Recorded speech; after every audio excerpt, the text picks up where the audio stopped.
Oke, jadi di video ini kita akan melanjutkan ke chapter 4, comparing key treatments. Jadi sebenarnya ini minggu ke-11 dan minggu ke-12 bahas chapter 4 semuanya. Tapi sebelum kita ke situ mungkin kita ke discussion dulu kali ya. Oke, kita ke discussion dulu. Nah, nanti sebelum nonton video ini ada beberapa video dari YouTube juga yang diletak di playlist. Jadi nonton video itu terlebih dahulu baru nonton video ini ya. Kemudian pertanyaan yang pertama, what is ANOVA? Jadi ANOVA adalah tes untuk mencari tahu jika survei atau hasil dari eksperimen itu signifikan atau enggak. Dengan kata lain, tes ANOVA ini membantu kita untuk menentukan apakah kita dapat menolak atau menerima null hipotesis. Nah, jadi nanti kita mengenal juga ada between sama within, seperti itu ya. Kemudian pertanyaan berikutnya, what is one-way ANOVA? What is it appropriate to use two-way ANOVA? How do you perform two-way ANOVA? Jadi one-way ANOVA merupakan metode analisis di mana perbedaan dari rata-rata kedua grup dari data yang hanya memiliki satu variabel independen dan diketahui, sebentar guys, ini kita fokus dulu, do not disturb. Diketahui and only one independent variable and see how the independent variable affect the dependent variable. Oke, kemudian tadi kan kalau one way ANOVA dia satu variabel independen, kemudian two way ANOVA digunakan ketika ada dua variabel independen dan di mana kita mau melihat how the two independent variable, bagaimana dua variabel independen ini mempengaruhi variabel dependen lainnya. Nah, beberapa cara melakukan two-way ANOVA dengan aplikasi analisis yang berbeda, bisa menggunakan Excel, bisa menggunakan R program, Python, SPSS, Stata, banyak ya. Nah, jadi treating the both-choose example in a chapter 3, udah kita bahas di video sebelumnya, as a two-way ANOVA, what would be the ANOVA? Jadi dapat sebenarnya kalau kita cari ya sebenarnya nilainya itu, ANOVA itu didapatkan 0,48% sebenarnya. Jadi ini programnya udah ada langsung di Google Sheet-nya, jadi kita nggak perlu ngitung manual. Kalau dari t-test didapat 0,40%, jadi sebenarnya dapat disimpulkan dengan menggunakan ANOVA ataupun t-test akan mendapatkan hasil yang hampir sama, yaitu 0,4% untuk t-test dan 0,48% untuk ANOVA. Dan what is the difference between t-test dan ANOVA? Nah, itu pertanyaan berikutnya, karena di pertanyaan sebelumnya mirip tuh. Jadi apa perbedaannya? Jadi perbedaan signifikan antara t-test ANOVA yang dapat diketahui salah satu, yang pertama adalah hipotesis test. Jadi tes hipotesis that is used to compare the means of two population is called t-test. Jadi hipotesis yang membandingkan dua means dari dua populasi disebut t-test, dan teknik statistik yang digunakan untuk membandingkan kedua means dari dua atau membandingkan means dari lebih dari dua populasi disebut analysis of variance atau ANOVA. ANOVA itu merupakan singkatan dari analysis of variance. Jadi kalau t-test kan rumusnya X bar dikurang mu per S akar N. Kemudian kalau F adalah SB kuadrat per S kuadrat W. Jadi sebenarnya t-test is a special type of ANOVA that can be used when we have only two population. Jadi kita punya dua population yang di-compare dari means-nya. Meskipun the chance of error might increase, biarpun error yang dapat dihasilkan itu bisa meningkat jika t-test yang digunakan membandingkan concurrently, that's why ANOVA use. Jadi kita membandingkan population concurrently, makanya kita menggunakan ANOVA. Jadi yang aku dapat waktu kemarin juga baca waktu ngerjain ini, sebenarnya Ya, t-test itu termasuk ANOVA juga, tapi ANOVA yang two independent variable ya. Jadi kalau lebih harus pakai ANOVA, nggak bisa pakai t-test lagi.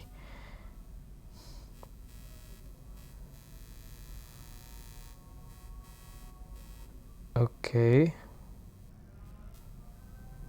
Mungkin kita kesini dulu. Comparing a number of entities, randomized block, and Latin square. Jadi ini contoh yang pertama adalah blood coagulation time example. Jadi diberikan sampel berupa darah yang diambil dari 24 animal, 4 different diets. Jadi ada diets A, B, C, and D. Ini untuk to help the reader concentrate on essential.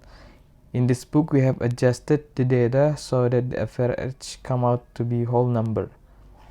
These data are plotted in figure 4.1. The animals were randomly allocated to the diets, and the blood sample were taken and tested in the random order indicated by the bracket superscript in the table. Consider the question: is there evidence to indicate real difference between the mean coagulation time for the 4 different diets? The necessary coagulation are frequently set in the analysis of variance table. Jadi ANOVA table, available device to the fissure. The idea is to determine whether the discrepancies between the treatment average are greater than could be reasonably expected from the variation that occur within the treatment classification. Ya, jadi ini dia ANOVA table-nya. Kita tadi ada diets ya, A, B, C, D, variation between treatment. Kemudian ada variation within treatment. Jadi di treatment yang sama divariasikan lagi. Ya udah seperti itu. Tapi untuk mengetes order number-nya juga dilakukan secara random ya. Jadi yang dalam pangkat-pangkat itu sebenarnya hasil randomize untuk pengujiannya. Kemudian kita plot of original data by diet seperti ini yang didapatkan. Kemudian kita menggunakan table ANOVA two steps. Jadi pertama kenapa kita gunakan to check untuk mengecek apakah ada perbedaan signifikan dari treatment. Kemudian jika ada perbedaan signifikan, perbedaan yang signifikan, yang mana yang lebih yang memberikan efek itu gitu kan. Oke, ini kemudian the analysis of variance. Jadi ingat ya, ANOVA itu the analysis of variance. Ini table blood coagulation. Jadi kita cari source of variation, kan tadi ada between treatment, ada within treatment. Kemudian kita cari dulu sum of square-nya. Kalau between treatment disebut ST. Kalau within treatment disebut S residual atau within. Didapatkan hasilnya 228 dan 112. Kemudian degree of freedom untuk between treatment kan ada ABCD dikurang 1 berarti tinggal 3. Kemudian within treatment berarti total keseluruhannya berarti berapa nih? 4 kali 1, 2, 3, 4, 5, 6. 6 kali 4, 24. Dikurangkan datanya ada berapa di sini? 1, 2, 3, 4. Berarti ada 20. Nah, kan masukkan VR 20. Kemudian mean square dapat 76,3. Kemudian mean square itu kayaknya 112 dibagi 20 deh. Nah, kemudian kita bisa dapat yang F, nilai F itu kita cari di degree of freedom between, within. Jadi ada di tabelnya, nanti bisa dilihat dapat 13,63 gitu ya.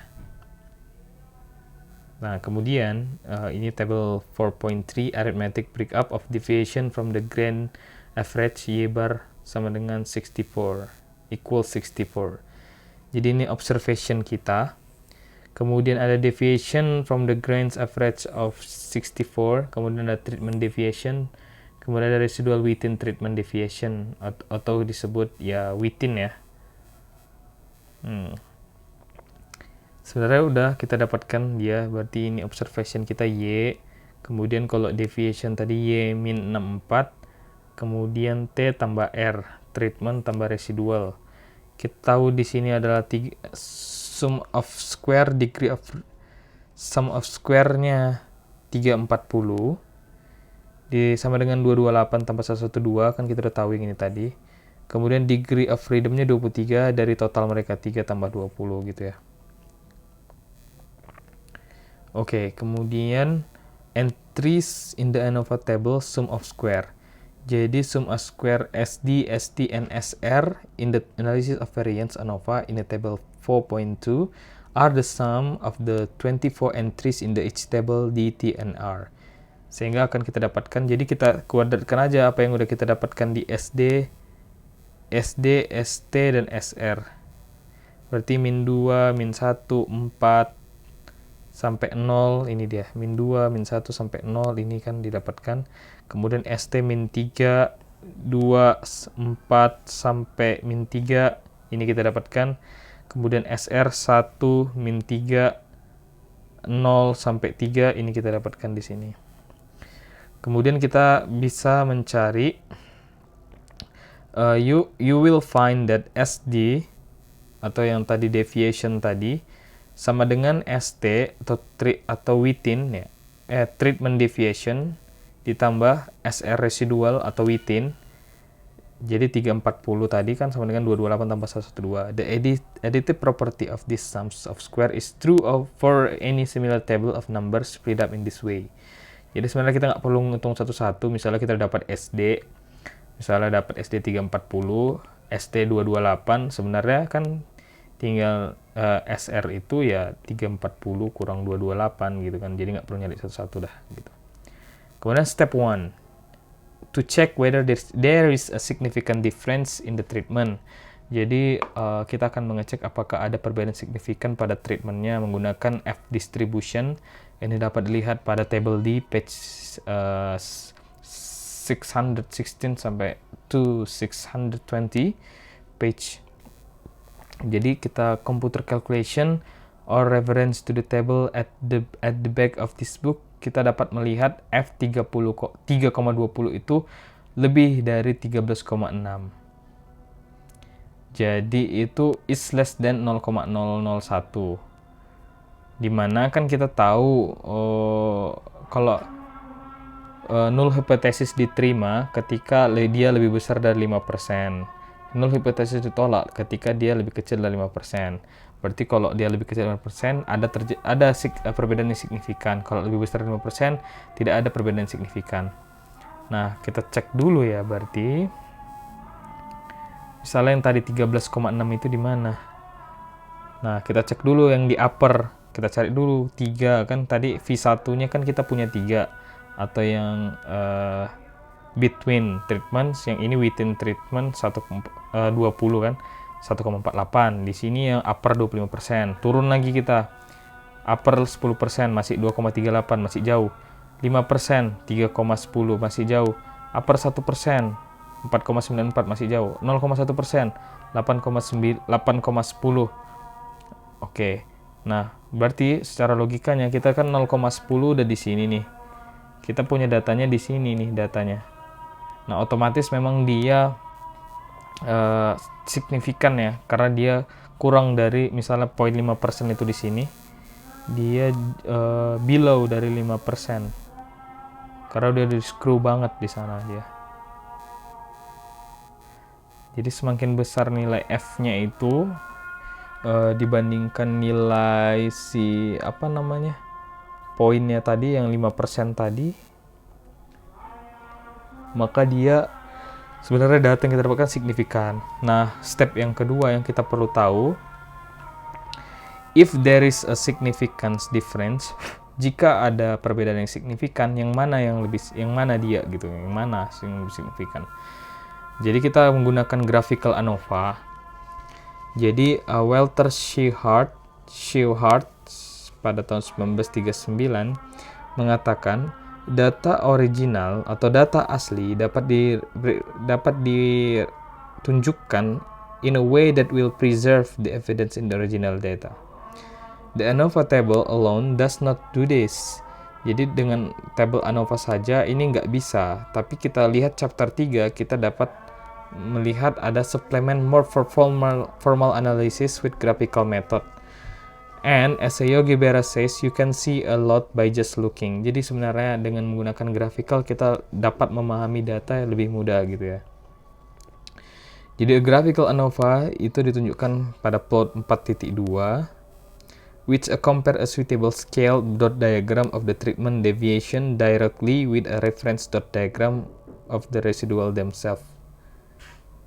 Kemudian notice that this is a supplement to the standard ANOVA table. It will be deceptive if used alone because it takes no account of the individual degree of freedom that determine the significance probabilities. Jadi a computer should make both calculation and graph. Jadi kita lakukan perhitungan dan kita lakukan secara grafiknya juga. Dan kedua output ini harus dipelajari yang mana yang membuat kita lebih paham gitu ya. Nah, jadi kalau misalnya kita dapat tadi kan yang datanya itu, kan kita punya data AD itu,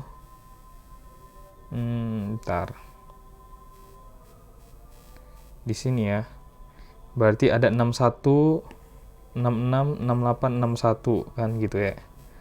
Kita cek berarti di sini kan ya kan D sama A sama 61, kemudian 66, 68. Yaudah. Kemudian kita lakukan plot dari residualnya.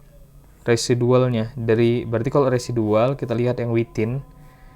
Nah, kalau kita lihat yang within dia ada dari ini sampai sini. Kita lihat nilai yang paling kecil itu min 5 dan paling besar 5. Maka ketika diplot dalam dot diagram akan bentuk seperti ini. Ini dia residualnya.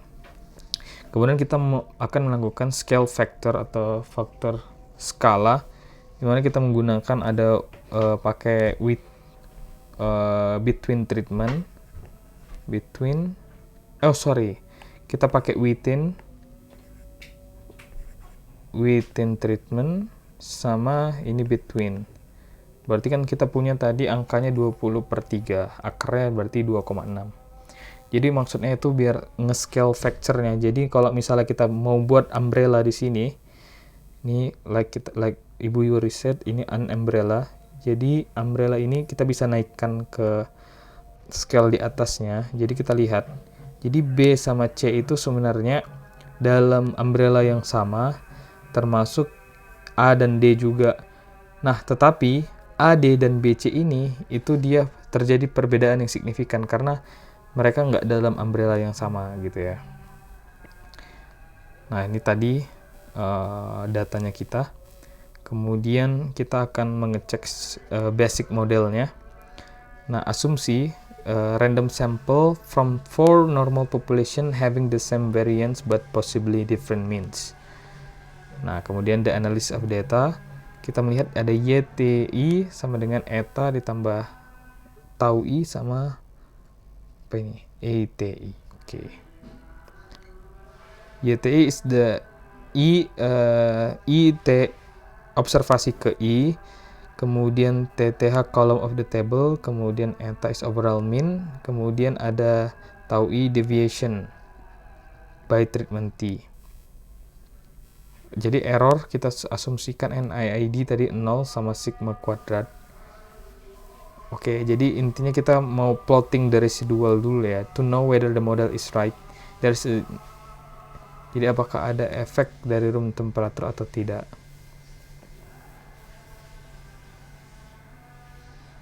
Oke, suppose that during the taking of the blood sample, there had been a steady fall in temperature in the laboratory, resulting in a trend blood coagulation time. The model won't be sufficient. Dan kita membutuhkan randomisasi di mana untuk meyakinkan error yang didapatkan dari trend sistematik ini dapat diaplikasikan secara random pada treatment groupnya. Kemudian kita perlu memplotting data. We'll be able to know whether there is a mistake in a copying data. If there is an outlier, investigate what happened. Apakah itu emang fenomena yang unik gitu. Jadi memang ketika ada outlier, kita cek dulu outlier itu terjadi karena apa kemungkinannya. Biasanya itu membawa kita untuk penelitian lebih lanjut. Kemudian untuk melihat ada abnormalities dari treatment yang particular treatment. Kemudian to check whether the mathematical model is right. Untuk mengecek matematika model itu benar apa enggak. Jika matematika model itu udah sesuai, the residual should be unrelated to the level of any known variable. Higher the expected value, the higher the residual. A constant increase in error may have happened. To check the affected time sequence. Outliers. Jadi dengan memplotting residual as we done at the bottom of figure 4.2, it may be possible to detect the presence of serious outlier. If their cause be determined, they may provide important anticipated information. Kemudian serial correlation, randomization can nullify the potential serious effect of autocorrelation.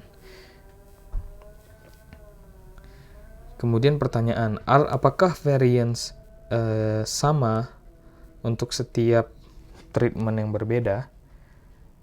Kita lihat gambar yang ini, yang di bawah ini, memperlihatkan plot dari residual dari 4 diet secara terpisah. Jadi plotnya digunakan tidak hanya untuk mengecek asumsi dari varian kita homogen, tetapi untuk jadi kita dapat juga melihat apakah diet ini dapat terasosiasi with greater variability than others. For example, there are some to be little evidence for such difference. Nah, dilihat di sini kalau yang C dia kecenderungan ada 3 data yang sama pada titik point yang sama. Kalau data yang lain itu jadi ada spreadingnya seperti itu ya, nyebar. Does the spread of residual increase as the mean increase? Oke. Nah, dapat kita lihat sebenarnya di sini apakah mean-nya berubah ketika datanya spread. Kecenderungan dari for the spread of error to increase, the average increase point to a possible need for data transformation. Tidak ada tendensi yang terjadi di sini, tapi setelahnya kita melihat bahwa contoh dari fenomena yang muncul dan terjadi dan transformasi data dapat ditemukan profound influence on the conclusion.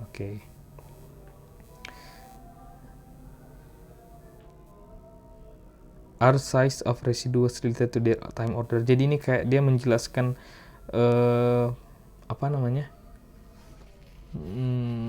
variable-variable yang saling keterkaitan gitu ya. Oke deh, ini kita coba singkat-singkat saja ya.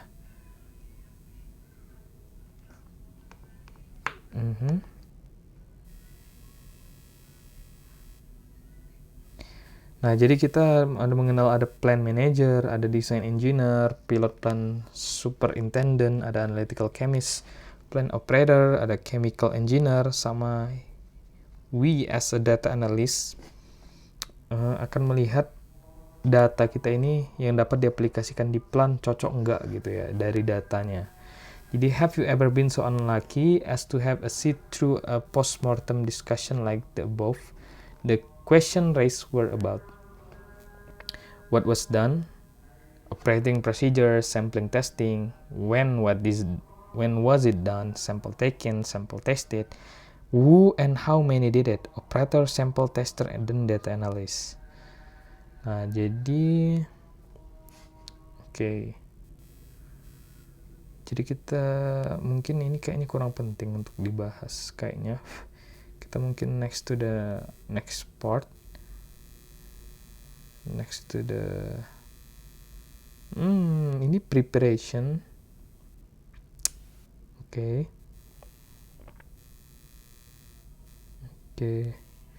Do the operators responsible. Jadi ini kayak planning pada plan, jadi nggak semudah kita bilang mau ganti ini signifikan apa enggak. Jadi emang harus diperhitungkan untuk keseluruhannya ya. Jadi design and experience was like a playing game of chance with the devil. Jadi think of a game of roulette in which you are the croupier bandar. Only a random strategy can defeat every betting system. Similarly, if experimental runs have been properly randomized, the known hazard and bias, and those not mentioned or even thought of, can be forced to occur randomly and so will not prejudice the conclusion.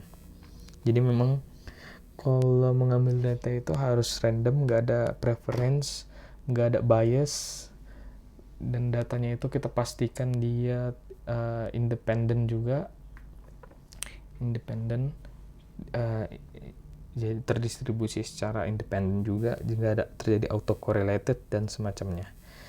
Kemudian ada randomized block design, jadi the experimental range just discussed. Jadi yang kita bahas adalah a randomized one-way classification.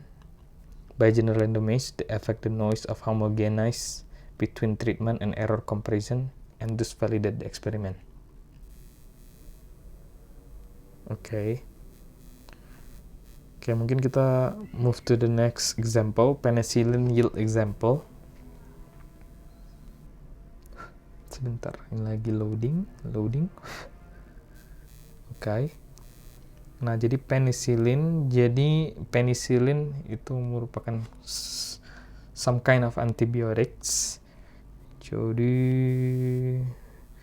pokoknya kita terjadi unfortunately the properties of an important raw material, cornstarch liquor tadi yang kita punya tadi, and it was believed that this alone might cause considerable difference in yield. Jadi kita yakin bahwasanya si liquor tadi mempengaruhi hasil. Jadi kita pengen bikin kita blok jadinya. Jadi setiap liquor tadi kita lakukan treatment yang berbeda. Ada 4 treatment kita kan ABCD, kemudian blend blok-bloknya juga kita lakukan gitu. Kalau yang sebelumnya kita kan nggak apa-apa, kita cuma lakukan ada between treatment sama within. Nah, withinnya kan kita nggak atur juga, ada blok-bloknya seperti itu kan. Nah, ini kayak mungkin lebih up level dari yang sebelumnya aja. Dan yang pastinya kita lakukan randomize untuk pengambilan datanya. Nah, kita kan menemukan ada grand average juga di sana. Kemudian ini source of variation, ada between blocks, between treatment, ada residual, ada deviation from grand average. Rumusnya dapat lihat di sini, ini kayaknya nggak perlu dihafal. Perlu dilihat aja, perlu disimpan aja nih rumusnya gimana ya. Tapi kalau between block mah gampang ya, kan kita punya 5 kurang 1 bloknya kan. Blendnya 1-5 kurang 1. Kalau treatment kita kan punya 4 kurang 1, 3. Kalau residual kalikan aja 4 kali 5, 20 dikurang 4 tambah 5 berapa? 9. Jadi berarti kan kita punya 4 kali 5 itu 20 dikurang 4 dikurang harusnya 16 ya. Ya udah, pokoknya residual kita dapat VB kali VT aja lah udah. Berarti 12. Kemudian NK 19.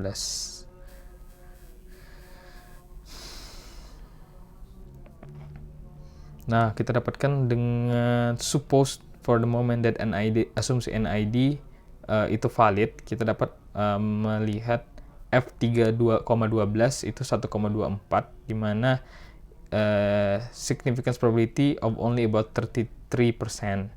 Jadi nggak ada bukti dari difference between treatment. Dan untuk blok 4,12 tadi kan kita dapat yang 3,12, 1,24 dan 3,51. Yang 4,12 dan 3,51 itu terjadi signifikan dengan probability-nya below dari 5%, atau di sini kita dapatkan 4%. Jadi between block itu null hipotesis diterima, yang between treatment null hypothesis ditolak, atau dia lebih kecil dari 5% probability-nya. Kemudian, if the experiment had been arranged on a completely randomized basis with no blocks, the error variance would have been much larger. Okay. However, with the randomized block design, this error were considerably less. Notice that of the total of SD 560 of sum square SB 264. Okay. Jadi pokoknya intinya si randomize kita itu membantu kita memperkecil error. Nah, di sini dia, di sini. Oke. Ini rumus-rumusnya juga residual. Kemudian kita bisa bikin graphical ANOVA. Kalau scale factor untuk block deviation VR per VB, untuk yang treatment VR per VT. Oke. Kemudian the conclusion from the graphical ANOVA are much the same as those from the ANOVA table, that there is no evidence of treatment difference and the blocking has removed a substantial variation. Jadi kita lihat aja di sini. Nah, ini kita bikin. Nah, ini treatment nggak ada, sama aja. Tapi kalau ini kita lihat nggak bisa sama. Ini mungkin sama, tapi ada satu nih yang berbeda. Jadi blok emang ada terjadi perbedaan signifikan, tapi yang mana gitu kan. Nah, yang mananya itu kan bisa kita cek dari sini sebenarnya. Yang mananya itu. Berarti ini yang dia sekitar berapa nih angkanya ini?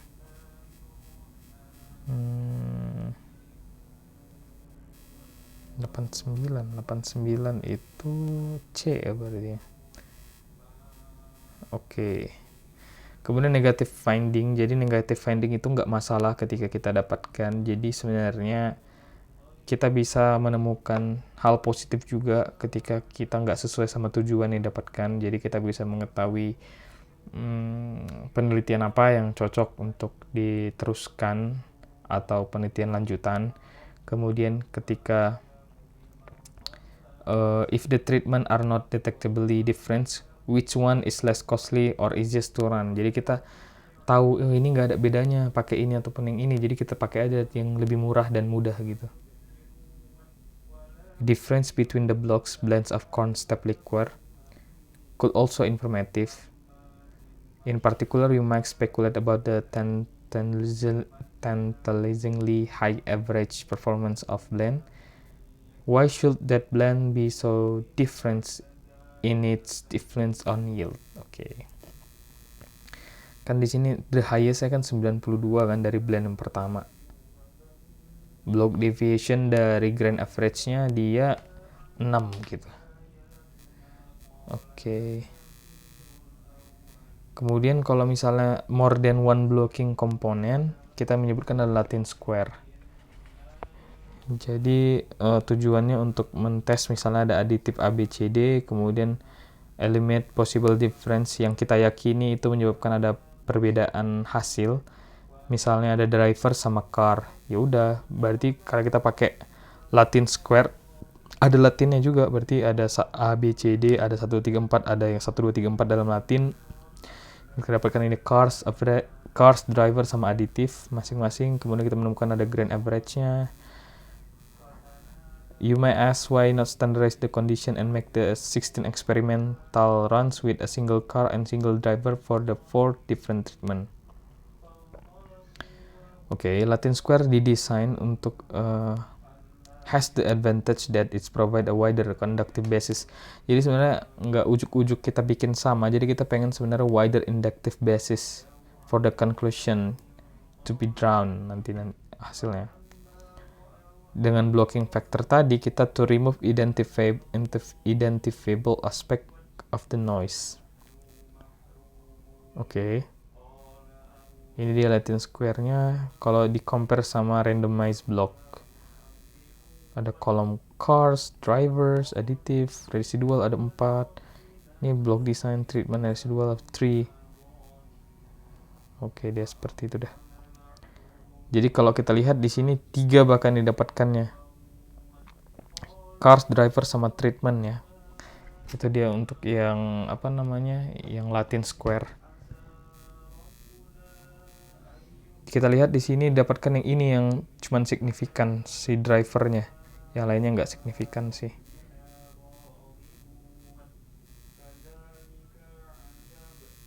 Compare the randomized block, compare randomized design.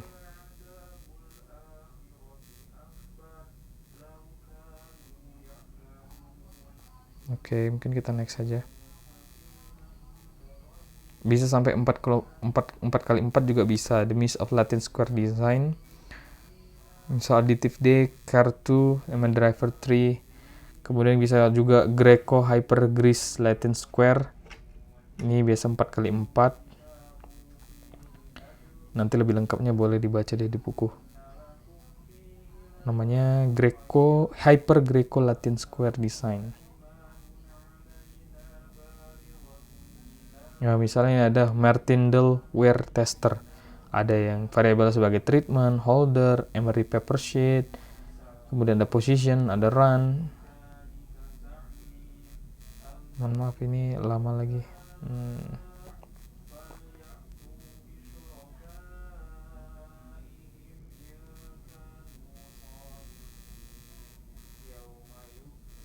Principle for conducting valid and efficient experiment. Oke deh, mungkin ini boleh dibaca aja ya.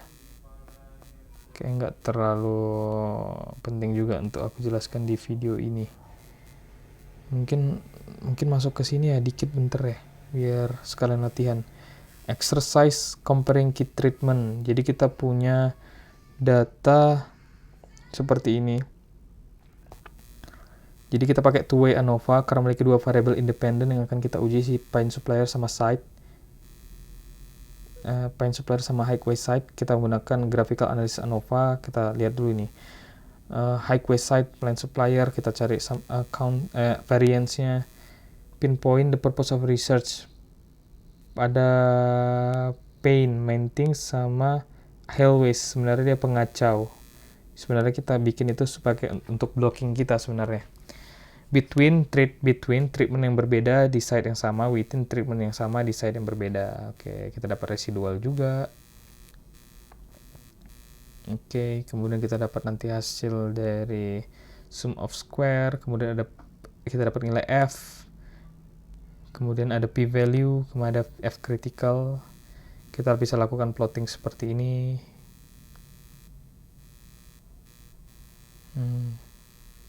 Obtain confidence limit for the supply average berdasarkan perhitungan diperoleh grand average sebesar 66,7 dengan batas bawah sebesar 60,5 dan batas saya 72,3. Data mungkin saling berkorelasi serial, cat tidak sepenuhnya homogen pada komposisi untuk lokasi yang berbeda, cat yang diuji di lokasi yang sama tidak mengalami kondisi lingkungan yang sama, cuaca dan lalu lintas antar site bisa sangat berbeda sehingga kinerja antar site tidak sebanding. Ya, karena terdapat beberapa data yang memiliki deviasi yang cukup tinggi dari nilai grand average-nya yaitu 837855 atau merupakan outlier. Jadi outlier itu harus dicek dulu sih sebenarnya, kenapa itu bisa terjadi. Berdasarkan nilai block average YB, maka diperoleh urutan cat dengan ketahanan aus yang paling baik ada L, F, D, Z, K, G, S. Hal ini dikarenakan semakin rendah nilai rata-rata ausnya, maka ketahanan ausnya semakin baik. Apakah experimental arrangement ini membantu? Ya, meskipun memiliki outlier dalam data, kita masih dapat melihat perbedaan rata-rata keausan cat dari pemasok cat yang berbeda. Kita juga dapat melihat bahwa lokasi pengujian juga mempengaruhi hasil pengujian, dan karena dapat membandingkan nilai keausan rata-rata dari masing-masing produk cat, kita dapat menyimpulkan mana cat yang terbaik. Kemudian ini yang number 2, balance-nya. Ini kita pakai Latin Square Design ya, soalnya ada yang ini posisinya, berarti pakai 3 berarti. Desain digunakan Latin Square Design karena ada lebih dari 2 blok ya sebenarnya. Karakteristik Latin Square Design banyak perlakuan sama dengan banyak pengulangan, pengelompokan dengan baris dan kolom menjadi pengulangannya. Terdapat 3 pembuat variasi, atau terdapat 3 variasi, ada subjeknya, posisi pada lengan, dan variasi treatment. Setiap pembuat variasi memiliki lambang yang berbeda. Randomisasi bisa dilakukan dengan mengacak treatment yang akan diberikan untuk tiap subjek, bisa dilakukan dengan undian variasi agar tidak ada pengulangan variasi. Treatment dan posisi pada lengan akan diacak sehingga pengujian menjadi random dan tidak ada preferensi. Jadi kan sebenarnya agak bingung juga ya gimana itu mengacaknya gitu kan, karena ada 3 gitu kan. Sebenarnya kita bisa melakukan random itu dengan tutup mata, atau kita bisa frame. Jadi frame itu kita random di awal. A, B, C, D, E, F yang kita punya itu merupakan A, B, C, D, E. Nah, itu gimana? Jadi kayak dari awal udah kita acak, tinggal kita pakai aja subjeknya yang bentuknya seperti ini gitu. Tapi dari awal udah diacak gitu. Jadi kita nggak perlu pusing-pusing. Jadi ini dia ANOVA-nya, kemudian ini dia treatment, kemudian dapatkan nilainya ini. Dilihat dari hasil probability-nya, posisi memiliki probability lebih besar dari 5%, nggak signifikan, treatment juga nggak signifikan, subjek memiliki nilainya 0,098% atau below 5%, jadi dia perbedaan signifikan, null hipotesis ditolak, alternatif hipotesis diterima. Asumsi null hipotesis. Oke, kemudian ini plottingnya. Kemudian ada lagi nggak ya? Sekalian yang ini deh, biar kelar. Ini adalah discussion comparing key treatment, jadi on the spot yang ngerjainnya. Jadi rancangan percobaan jenis apa yang memberikan alasan Anda? Oke. Jenis rancangan percobaan ini adalah one way ANOVA, dikarenakan faktor yang mati untuk eksperimen adalah uji tarik dari setiap lab yang terpilih. Susunlah hasil pengujian ini dalam sebuah tabel sesuai dengan jenis rancangan percobaan. Kayak gini dia. Tanpa melakukan perhitungan, buatlah template tabel ANOVA yang akan digunakan untuk analisa pengujian. Seperti ini. Jadi pakai degree of freedom. Nah, tapi yang di D harus dihitung juga sih. Jadi FMS per MS between group sama MS within group ya. Apabila ditinjau dari sekilas, dapat lihat adanya kemiripan variance antara alat uji pada masing-masing lab, kemudian dilakukan perhitungan lebih lanjut, maka sebenarnya kita melihat fakta yang keempat alat uji tersebut dapat dikatakan tidak berbeda karena F3,12 1,7 lebih kecil dari nilai F critical 3,49. 3,49 itu dapat dari mana? Yang upper 5% point atau tadi yang kita below 5% sama lebih dari 5% kurang dari 5% untuk mengetahui dia signifikan apa enggak gitu.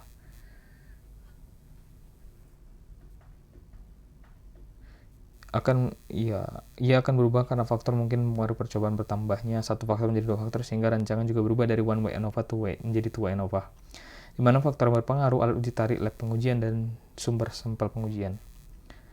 Ini yang kedua, jadi rancangan percobaannya seperti ini. Terdapat 3 parameter kan, ada jumlah kadar karbon, jenis air yang digunakan, dan volume air garam. Kita melakukan Latin square yang disebutkan, jadi pakai ini aja, templating. Jadi template-nya sama, jadi kita yang ngeplotnya itu ABCD itu apa yang diisi gitu aja yang beda. Jika hasil perhitungan ANOVA menghasilkan F jenis baja sebesar 10%, F air garam sebesar 3%, dan F jenis air 20%, kesimpulannya tidak ada yang mempengaruhi kecuali berdasarkan data yang diperoleh, parameter memiliki pengaruh signifikan terhadap ketahanan korosi dari baja adalah volume air garam karena probabilitasnya kurang dari 5%. Parameter kandungan karbon dan jenis garam karena tidak signifikan karena lebih dari 5%. Tujuan dari penelitian ini adalah mengetahui apakah kandungan karbon mempengaruhi ketahanan korosi pada baja, maka dapat disimpulkan bahwa kandungan karbon tidak mempengaruhi ketahanan korosi pada baja dikarenakan probabilitasnya lebih dari 5%. Berarti negative finding ya istilahnya. Oke, ini yang ketiga. Jadi kita disuruh bikin dot diagram, jadi dibikin aja dot diagramnya seperti ini. Udah. Kemudian yang ini berikutnya apa nih?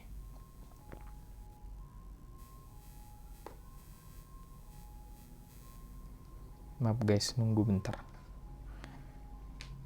Oke. Oh ini thank you. Jadi ya sebenarnya kayak gini, jadi ada jenis logamnya A, B, C, D, laju korosinya juga diketahui, tapi sebenarnya lebih baik sih sampelnya dengan jumlah yang sama ya sebenarnya. Nah ya udah, berdasarkan tabel D dari buku kita lihat VB3 dan VT26 itu di 2,98. Di sisi lain kita dapat rasio F yang diperoleh itu 11,358. Dengan demikian dapat disimpulkan bahwa ada perbedaan laju korosi yang signifikan di antara keempat jenis logam tersebut. Karena semakin besar nilai F-nya ini dibandingkan nilai kritikal ini, semakin signifikan dia perbedaannya. Dari dot diagram di atas dapat dilihat bahwa keempat logam tersebut dapat diklasifikasikan dalam dua kelompok, yaitu logam dengan laju relatif tinggi dan logam dengan laju relatif rendah. Ini dia berarti. Berarti sebenarnya kita perlu mencari residualnya. Berarti kalau dalam umbrella yang sama, ini dalam umbrella yang sama. Oke. Bila keempat logam ini mempunyai harga jual yang sama, logam yang mana yang dipilih untuk lebih tahan lama karena tahan korosi? Agar komponen lebih tahan lama, maka dipilih logam C karena logi korosi paling rendah. Perbedaan signifikan pada laju korosi apabila dilakukan penggantian jenis logam. Oke. Coba kita lihat. Berapa dia dapatnya? Logam C ya 82 ya. Mungkin sekian yang dapat disampaikan pada video kali ini, semoga bermanfaat. Mohon maaf jika banyak kekurangan dalam penyampaian dan banyak salahnya juga ya tadi pas pengucapan dan penjelasannya juga. Thank you.